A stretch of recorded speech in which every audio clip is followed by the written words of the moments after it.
You know, who needs public transportation? You got a sled and a buddy right there. Let's go. Let's go. Woo! Keep going. All the way, all the way.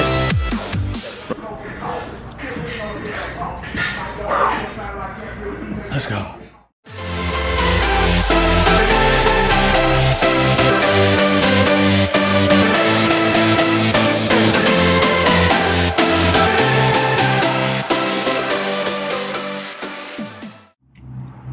What up, what up, what up? We're outside today because number one, it's nice. And in Seattle, we don't get too many of those days. Number two, we did a video one time in there and someone was deadlifting like right next to us. And that was like the most distracted we've ever been. Yep. And now we had two guys in there deadlifting. And we're like, you know what? Just get outside, get some fresh air. Yep. Do a little talk out here. And they were putting in the work, so we didn't want to mess with their thing that they got going on, but had another good day of workouts. Kind of what we were trying to do today was basically start to show some people good ways to do exercises and bad ways to do exercises. And we all know there's probably a ton more bad ways than good ways to do exercises. You've probably seen those people in the gym that are using equipment probably not the way it's meant to be used, or just using poor technique.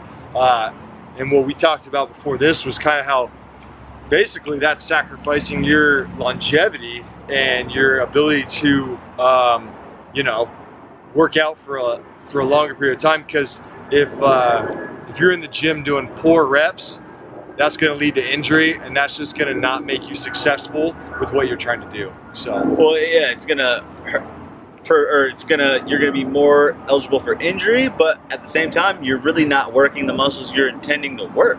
Yep. You know, like we did one on bicep curls, and I see this all the time. People just throwing their curls up there, and I'm like, you're not even hitting your bicep the whole time. That's shoulder, you know, that's your legs. It's like mostly anterior deltoid. Yeah. I would say the only excuse I would give somebody to do that little bit of a cheat up would be as if you're working on really heavy eccentric biceps. That's the only time that you should be doing, you know, something other than a bicep curl up, because you might cheat it up to here and then allow yourself to do the eccentric lowering. Right. But that's the only time. And you see far too often people throw it, like it becomes a low back workout for people trying to toss up these heavy weights.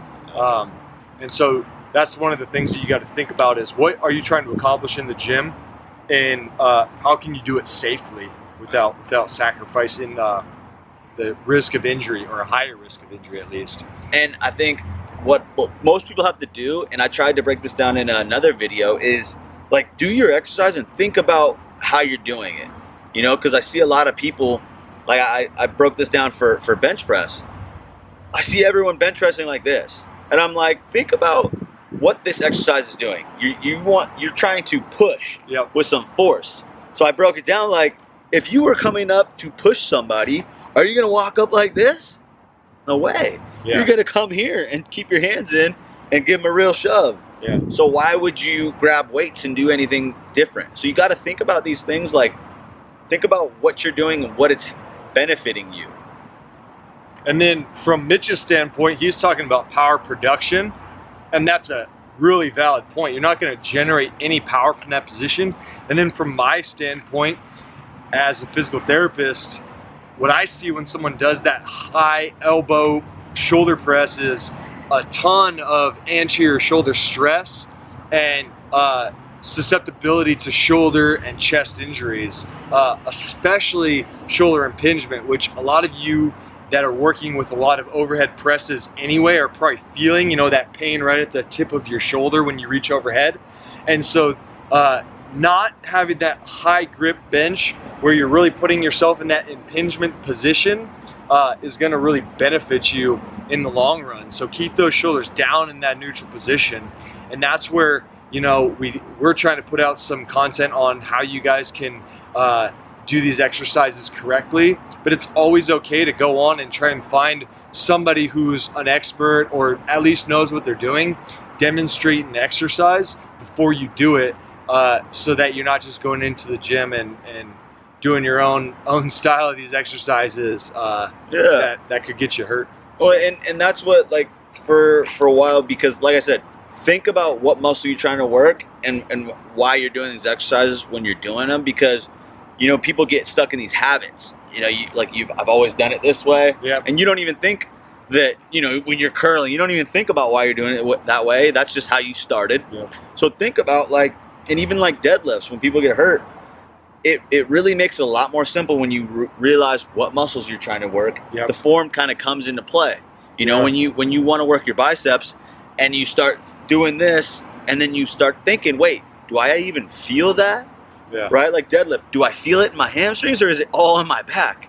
Something might be wrong. So just keep in mind what muscles you're working, and that'll typically help you fix your form. Yeah, I would say so. And then the old classic core strength, just making sure that you have foundational muscle strength before you start trying higher level exercises. So making sure that you have good core muscles, strong low back or lumbar spine, strong rotator cuff in your shoulders, and then strong scapular muscles, or the muscles around your shoulder blades. Those are all going to keep you a little bit more solid in your core, which is going to allow you to be more successful with these higher level movements. So I think that's my recommendation from the standpoint of that. I was going to say, like, as a general rule, and I want to get your take on it, is there any reason you should have your back, like, arched like that? Is there any, like, movement that you would do? Because I feel like there's literally nothing there. So if you're ever doing that, like, it's a big debate within the physical therapy community and really the medical community in general, because there are certain types of lifts, what they call a stoop lift. Like, if you were going to bend down to pick up a pencil, you wouldn't necessarily want to, you don't need to lift with your legs. Like, your lumbar spine and your spine in general is meant to bend forward. So you do want to keep that health. So you don't only want to always avoid, and that's something we talked about again, is like we had talked about in the gym, people not using full rotation through their upper back because we sit at chairs and desks for too long and really stay really stiff, and then we sit in the car, and so we start to lose the motion of our rotation.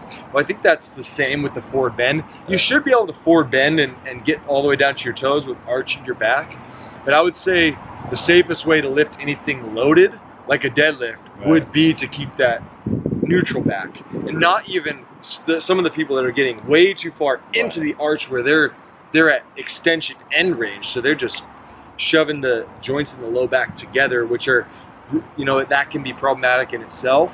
And so trying to maintain core strength so that you can maintain a nice neutral spine position. Yeah, I think loaded always, like, exactly, should always be neutral. I would say that's my argument. Some people will say no on that. There's less people that would say no on that than there are that would say that you should have a neutral lumbar spine. But yeah, I think if I was training, doing anything athletic, that you would want the neutral position. And then functionally, you still want to maintain your ability to bend down towards your toes for things like tying your shoes and picking things up that are light from the ground and stuff like that. So, totally. So that kind of brings us to one of the questions that we got from somebody. Basically, the question was, what are some really light exercises I can do for sciatic nerve and low back pain?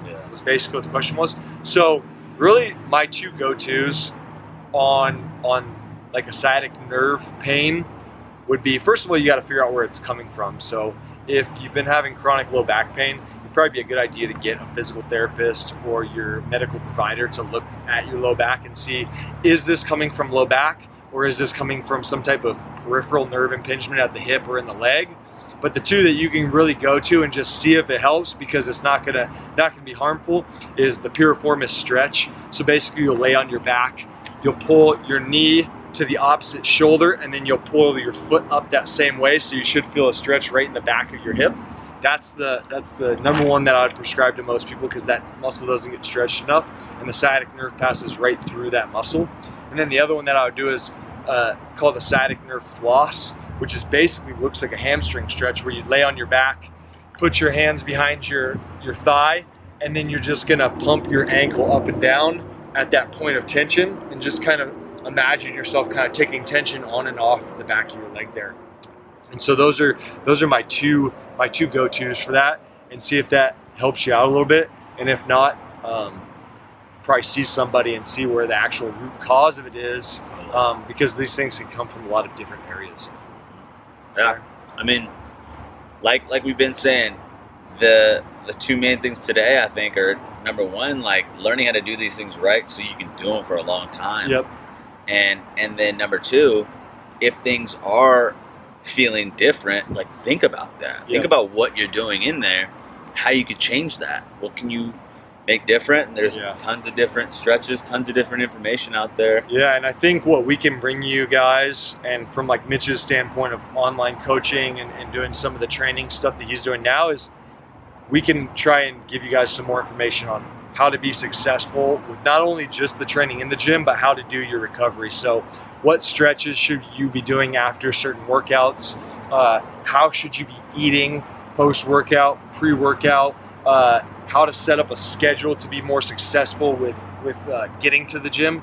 And that's all stuff that Mitch specializes in doing, is really trying to figure out a plan for people to be successful, because really that's where it starts. And that's kind of what we've talked about before, is that's kind of where it starts. But then also from a standpoint of what do you do after the gym? Because I tell people this a lot, that the recovery is sometimes just as, if not more important than the actual lift itself. Because if you're not doing the right things to recover, then you're not going to build the muscle that you want to build, and you're going to sustain injuries, or you're going to be out of the gym because of increased soreness or whatever like that. So we'll kind of take you guys through some stuff that you can use to be more successful with your workouts. So that'll be to come. Because one thing that you have to realize, and it's super important, is like, yeah, the gym's great, it feels good, but it is a stressor on your body. Yeah. You know, so everyone's stressed as it is, right? Obviously. So now you're adding more stress. If you don't do the right things to take that down a bit, that's just gonna pile up over time. Yep. And it's gonna lead to injury, it's gonna lead to burnout, it's gonna lead to you not making any like gains or successes, because your body can't handle it. Yeah. So, and that's where like the whole mobility, like the 30-day mobility challenge comes in. That's where like things like yoga or Pilates can be helpful. And then even things like, mental rest. I don't know. I am just kind of starting to dabble into like meditation and stuff like that, but I haven't done too much of that stuff. But I know you've been doing some of like the mental strength stuff, like the cold shower, or what was that thing you just posted the other day? The cold shower, I was reading about it. Basically, it helps with inflammation, obviously. It's a mental thing, because like we deal with all the stress that's just brought onto our lives, right? So what if you mentally prepared yourself each morning to deal with that? Yeah. You got over it first thing in the morning. Yeah. Then whatever you're dealing with throughout the rest of your day, like, you're training yourself for that shit. Yeah, and I know, like, basically, like what Lewis Howes talks about is like doing something that makes you feel pain or uncomfortable each day. And that's kind of how he like challenges his body and his mind to grow. And I know guys like Tony Robbins has been doing the cold plunge every morning. He has the cold plunge things at his houses, and he has like a couple houses on really cold rivers, and he can jump in that every morning. So it's like, I think, and I've discussed this with other people, like this cold shower idea, and I think there's too many claims out there like, oh, it does this and this, and it will boost your metabolism for the rest of the day. And it's like, a lot of that stuff is not scientifically proven, but at the same time, doing something like that mentally challenges you, like literally just the act of going from a hot shower to turning the dial all the way to freezing cold and trying to do some breathing exercises in there, it's startling. And it's hard to mentally like be like, okay, I'm doing this to myself. Right. And so then that's kind of you being in control of your own body and your mindset and your willingness to do those things to yourself, to put yourself in uncomfortable positions. And it's kind of a weird connection. Like, what does this cold shower have to do with like putting myself in a mental position, like succeed in business or my exercise? But it's just another thing that you can use as a tool. But your body doesn't know the difference, right? Your body doesn't know the difference between that and some uncomfortable business or you going to the gym for the first time. Yeah. You're getting over something and like you'll be just as afraid in the shower than in any other situation. Yeah. And when you can get over that, like, I'll tell you right now, you never regret it. Like, you don't hop out of a cold shower like, I wish I did not do that. Yeah. You always are like, hell yeah, I'm fired up now. Yeah, it gets you, definitely will wake you up. Right. I used to do it after workouts where I would just go jump in a Cold tub. There was either the cold tub in college or after high school practices or when I was home training. There's a really cold river that was like just nothing but snow melt water, and it was like freezing cold, and you could just get in there and it felt like it refreshed you. Yeah. And that's what I think the cold tub does is like just get in that ice, and it really helps to like shock the body, and it feels like it gets rid of the inflammation. That's what it's supposed to do. So- It's supposed to stop inflammation where it's going and reduce it there. So, well, it looks like we're running out of battery on the camera once again, Mitch. But this was the 7th exercise session that we had here. I think we've got some other cool projects that we've got ideas for that are also going to come out of this. So stay tuned into kind of some of the stuff that's coming ahead. And thanks for watching.